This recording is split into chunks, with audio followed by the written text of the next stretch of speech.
Good afternoon, everyone. My name is Dr. Yasmine Flores, and I'm one of the coordinators for the music department at Epcc. Welcome to the arts at Epcc. And speaking of the music program, today with me is my colleague, Dr. Alina Vasquez. Good afternoon, Dr. Vasquez. How are you? Good. How are you? I'm doing good. So just to mention, Alina is so sweet. We're so grateful to have her on board in the music program. And we've had you now for 2 years, is that right? Okay, 2 years, wow. And so, first of all, tell me a little bit about yourself, Dr. Vasquez. You just you fell into our lap. We're grateful to have you. Where are you from and where did you go to school? I'm from El Paso, originally raised here. I went to Coronado High School and I graduated, decided to study music. No one in my family had majored in music, so it was a little bit surprising to them. They were very supportive, and I ended up going to the University of North Texas in Denton, near Dallas, Texas, and I got my undergraduate there in cello performance. And then I got my master's at the University of Wisconsin, Milwaukee, and then got my doctorate also in cello performance at the University of Georgia in Athens, Georgia.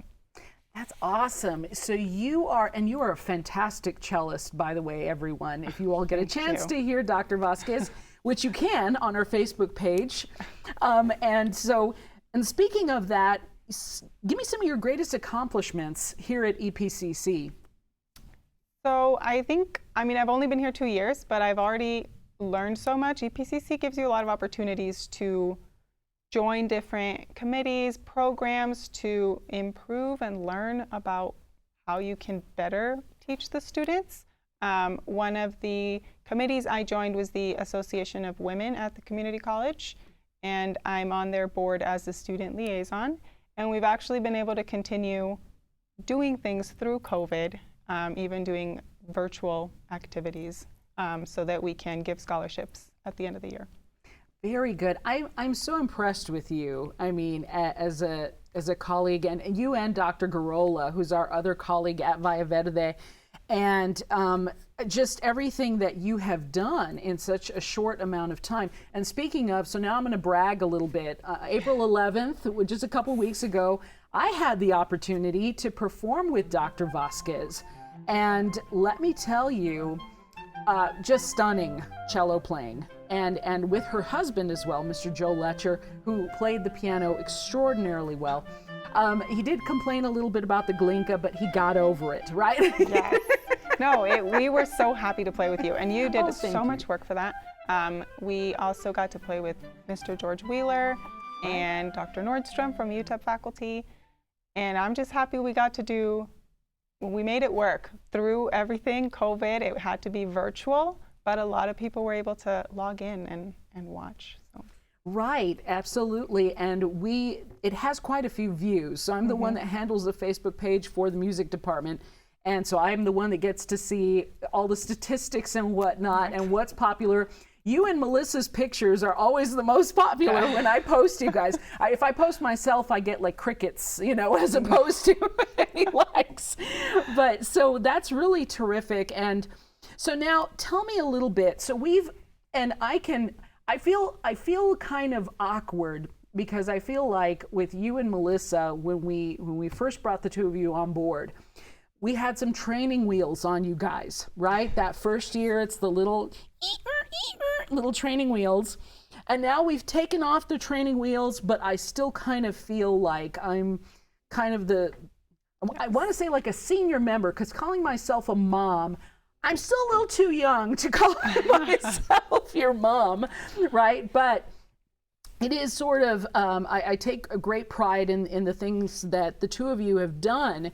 And so in this pandemic, so March 2020, and the famous date that will always be seared into our mind is March 13th, 2020, the very last Friday before the spring break. That has yet to end, by the way. It's still going. And so what did we do as a department that we had to change? I mean, talk a little bit about our last showcase. Yes, our last showcase was fall 2019, and it was at UTEP. All of our ensembles performed, and we thought next semester we'll do the same thing. It went very well. Our ensembles were growing, improving, and we did not get to do it in 2020, in spring 2020. We had 2 weeks to take everything online, and that was especially challenging for performance classes. But it's, we're working through it. We're working virtually. We can work with the students, and the ensembles have been able to continue. We do a lot of recordings. We meet online, and I've taken the chance to also review all the basics, because recording's actually really helpful for musicians. Even if you're not gonna send the recording somewhere, if you practice recording yourself and listen back, there's so much you learn from the recording. So in that sense, that's really helpful for students to constantly record themselves, listen back, and keep improving. And they do get nervous in a way. When you record yourself, it's almost like you feel like you're performing. So just focusing on what we can work on through a virtual setting. Right, exactly. And it has been helpful. You're absolutely right. And so here's the funny story. With such admiration for some of the other departments within the arts here at EPCC, I look on as they present their own productions, for example, theater. And things work great for theater, because usually when a person is speaking, somebody doesn't have to speak at the same time. The problem is in music that we have to play at the same time. And as you all know, many of you at home watching right now, the internet here in El Paso is its own special little animal. And so I know I get really shoddy service off of McRae. And so anybody that lives in that area, the internet is always a little bit wonky. So that therein lies the trouble. When people are at home recording themselves in real time, there's a delay, plus the delay of the incoming video. So that's been the mess. What's the good news for this fall? What's happening? We get to come back. We're all very excited. Can't wait. I think the students are also looking forward to it. So the ensembles are coming back in person, of course, with all of the safety measures in place, but I think it'll be really good to have everyone back, and we can finally play together as a group. So I'm really looking forward to that. I know. And so we have a new building. Have you seen the new building yet? Through pictures and videos. Okay. But not in person. Okay, not in person. And so I'll probably take a brief moment to talk about the new building. So first of all, we're very excited about the new building. It's an extra space for music. We had been dying for some space because we were already kind of outgrowing. Like if you've ever put dried mushrooms in a pot to boil, like I did one time, because I was gonna make cream of mushroom. And so I put this many mushrooms in to a pot this big, and I came back and they were growing out of the pot. And I was like, I just threw the whole thing away. I said, I don't know what's happening right now. So same thing. We were growing out of 1201, and so it's really terrific. We have a lecture hall that we're calling a flex hall because it's flexible. And so we are hoping to perform in that new space. Dr. Grohl and I checked out the acoustics. Not bad, pretty good acoustics when the seats are out. So we're really looking forward to that. So that's happening this fall, with our 6 feet of separation, as far as we have to maintain that. Now, tell me a little bit about the departmentals. First of all, what are the departmentals in the music program, and what have we done since the pandemic? So the departmentals, we have them every couple weeks, and it's just an opportunity for students to perform, to show us what they're working on.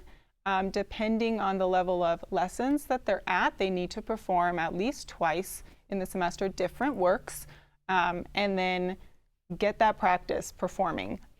Currently, we are doing them virtually, So Dr. Gorola has actually put a lot of work into it. She has been creating the videos. Students will send in their recordings and she'll create a video so we can all watch the performances. So again, as far as my students, I know they've recorded many attempts because normally you show up, you perform, and that was your one shot. Great experience. But now they will record many times in preparation, and they get to look back on it, and then they send it to Dr. Gorola, and they're getting that performance experience either way. Right, exactly. And it's great because they do learn that, which is essentially kind of what studio musicians do. And that concept of recording your own CD, which I've done before many years ago. And yes, it's like take 233, you know, so you're like, so you want to get it flawless, right? Yes. So let's talk a little bit about the music degree plan at EPCC. Kind of give me an overview, and especially for the incoming freshmen. So for incoming freshmen, it's extremely important that they start with their music classes from the first semester. It's a slightly unique aspect of the music degree. I think most degrees, you spend 2 years working on your basics and then you can move on to your major specific courses. But in music, we start from day one with your music courses. So your first semester, you take Music Theory 1, Sight Singing 1, Piano 1. And there are 4 levels of sight singing, 4 levels of music theory. So it's very important that we make sure students know they have to sign in from the very beginning, start in on their music courses. I've only taught sight singing in those courses, Sight Singing 1, currently 2 and 4. Okay, very good. And so you bring up a great point. Many people don't know that you need to start with Music Theory 1 and Sight Singing 1 right off the bat. So many other degree plans here at the college start with basics first. And I think that's where a lot of folks get confused because they think the advice from parents, from counselors in high school, from whatever it is that are not familiar with music, right away they'll tell them, well, start with English, take history, you know, get all your basics out of the way first. And then sometimes we get students that come to us and they say, well, they told me to do all the basics. I'm ready to do my 1 semester of music classes. And it's like, no. You're supposed to be here for 4 semesters, right? So for those of you at home with grandkids, with children that are wanting to look into music, please let them know that as soon as they register here at EPCC, right off the bat, they need to be enrolled in Music Theory 1, Sight Singing 1, Piano 1, their lessons, their ensemble, and then the Education 1300 and the English 1301, right? So that's the big message that we're trying to get across, and I think we have. We've done a really stunning job, I think, all of the people in the arts, going to the counselors, going to advertising on Instagram, on Facebook, all of the things that we go out and do. And so that's really important. Now, for advising, as though if you follow us on Instagram, contact Dr. Vasquez, contact me, contact Dr. Gorola, and let us know if you're interested in the music program. Now, I'm going to ask you a couple more questions. First of all, are the courses sequential? Can I take Music Theory 1 and Music Theory 2 at the same time? No, they are sequential, and it would be impossible to take 2 at the same time. So they build on each other. You got to take them in order. Right. Separate, 1 each semester. Exactly. I had a student that got in. I don't know what he did. I don't know how he did it, but he got in. And so I see him in the 2 classes, and I was like, no. How? How are you in these 2 classes at the same time? It'd be like taking French 1 and French 2 at the same time. Exactly. Yeah, and so I was impressed. I was impressed that he found a way. Through determination, he said, I will do this. But you're exactly right. It's basically like taking French 1 and French 2, or what algebra and trigonometry at the same time, Right. So now tell me about sight singing. So you teach sight singing, and you mentioned it earlier. What is sight singing? So sight singing is when we get a musical score and we haven't heard the piece, but just by looking at the notes, we can sing it and figure out what it sounds like without ever listening to the piece. Wow. And Yeah. the second part of that class is the ear training portion, which is kind of the opposite. You hear a piece, but you don't have the notes in front of you, but you can write them down without having seen the notes previously. There you go. Exactly. And so what is the challenge? What's the biggest challenge that you have in that class with students? I'd say just going back to the basics. Some of our students may not have been playing an instrument for many years or may not feel comfortable reading music as smoothly as they need to. So we do start, from the beginning. We actually just start with rhythm first. So before we try to write a melody down, we just try to write a rhythm down. So we build slowly into melodic dictation and eventually chords. We listen to chords and we try to figure those out. So it builds gradually. Okay. Yes. And I'm glad that you pointed that out, because so many students that come in, the thing I have found over the years and anywhere I've worked, it's that students have no real idea of what all they need to learn as a musician, right? I went into undergrad back in the 1900s when you were but a small child, right? That I remember walking in thinking, I'm just going to play clarinet all day. And walking in, it's like, oh no, you're going to take music theory, you're going to take sight singing, music history, you're going to learn how to write your own music, you're going to, and I was like, whoa, whoa, whoa, whoa. So it's very all-encompassing, really, with this degree, and which is the beauty of it, because it gives them flexibility, right? Now, how many ensembles do we have? We have 7 ensembles. 7, that's right. What are they, Dr. Vasquez? So we have the orchestra for string instruments, the band, the guitar ensemble, the percussion ensemble, the jazz ensemble, choir, and the mariachi. All right, very good. Mary Yanez put me on the spot one day and she was asking me about that, and I was like, oh my gosh. As I was trying to memorize, I always forget one or two of them. And so anyway, so we have 7 different ensembles. And you teach the orchestra. The orchestra, yes. So tell me a little bit about what you do on the first couple of days in orchestra. What is that experience like? So we get students from different levels. I do want to point out we accept students who are not music majors. They're very welcome to join the ensemble. Maybe they played in high school and they decided not to major in music, but they want to keep playing. So we start preparing for our concerts pretty early on, but we definitely work on practice techniques, how to warm up, how to practice, and the basics, even scales, exercises, and then of course the actual pieces that we need to prepare. Very good. And so we have typically 2 concerts per semester, right, for the ensembles. The mid-semester concert in October and in March for the spring, and then the end of the year, which is the big student showcase. And so Student Showcase, again, is happening at Vallaverde in the new building this year. We're very excited about that.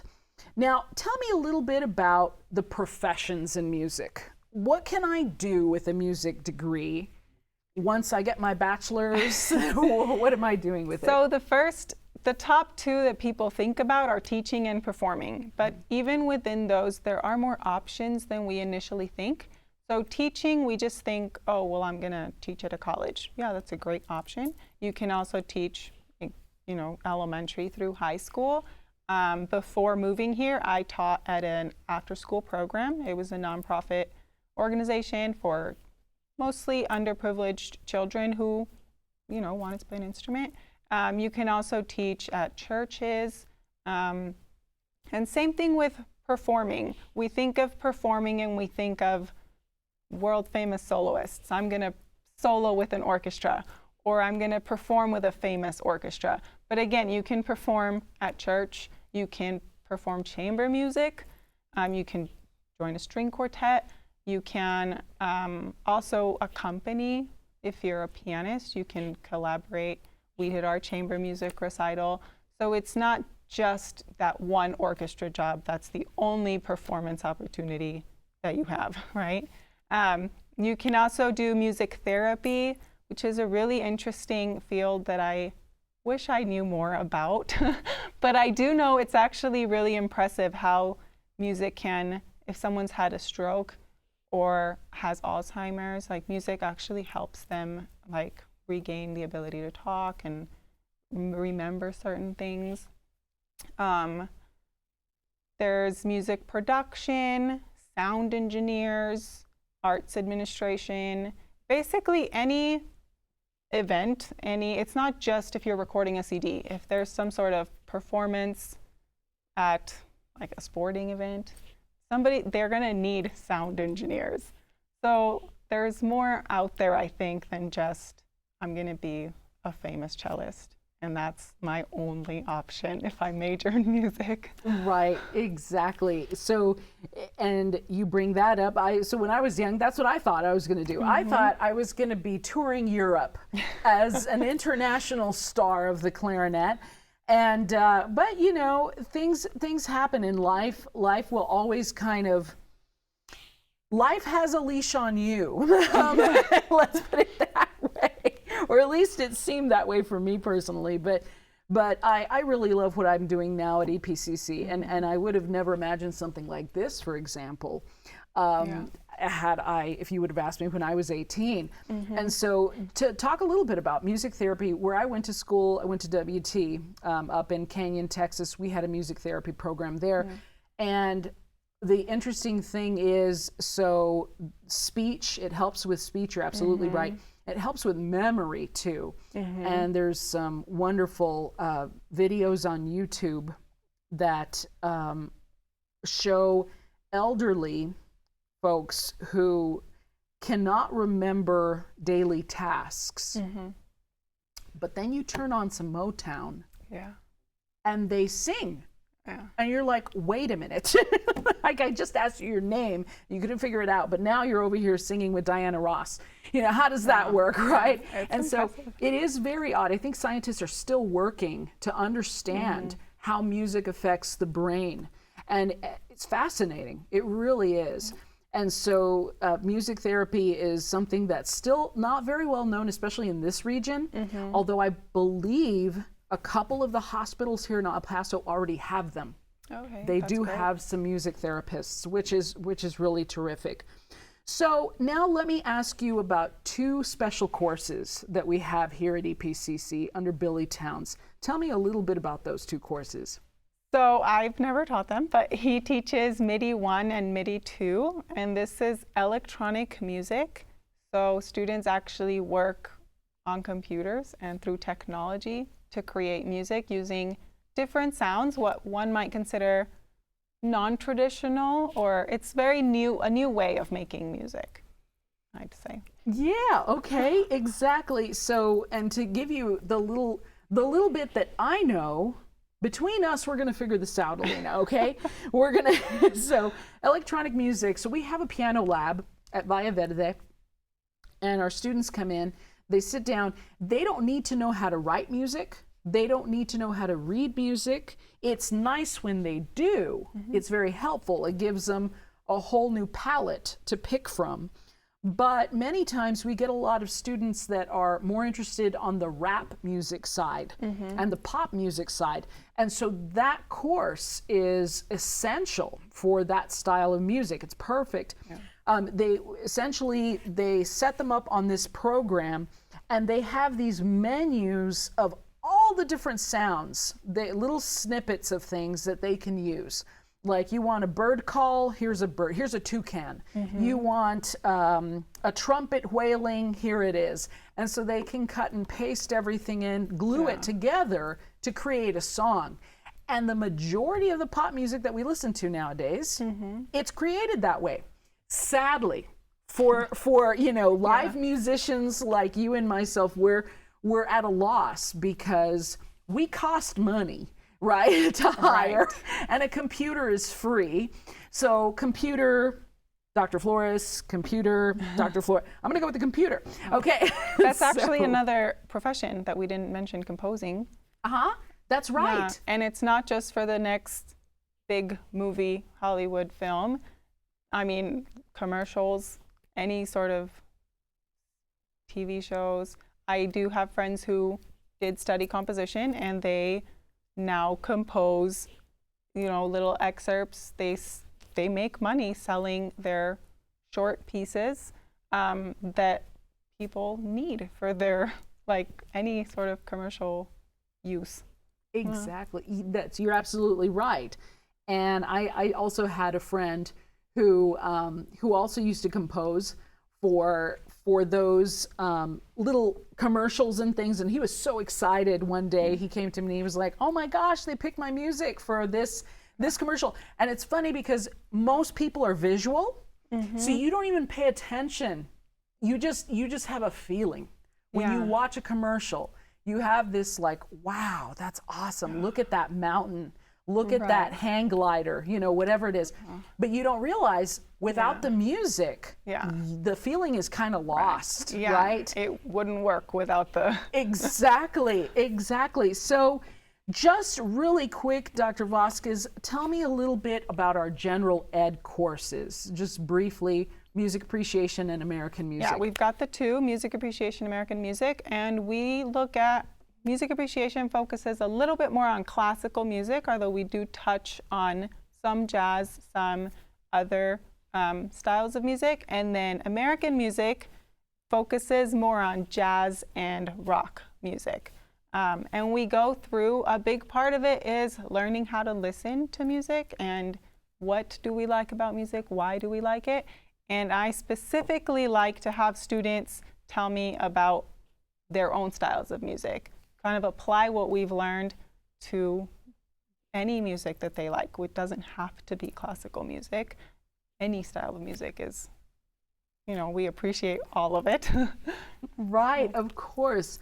Well, Dr. Vasquez, I just wanted to thank you so much for coming on here and telling us about the music program and all the wonderful things that you have done, and Dr. Garola and Armin Harrison as well, that we don't give enough credit to.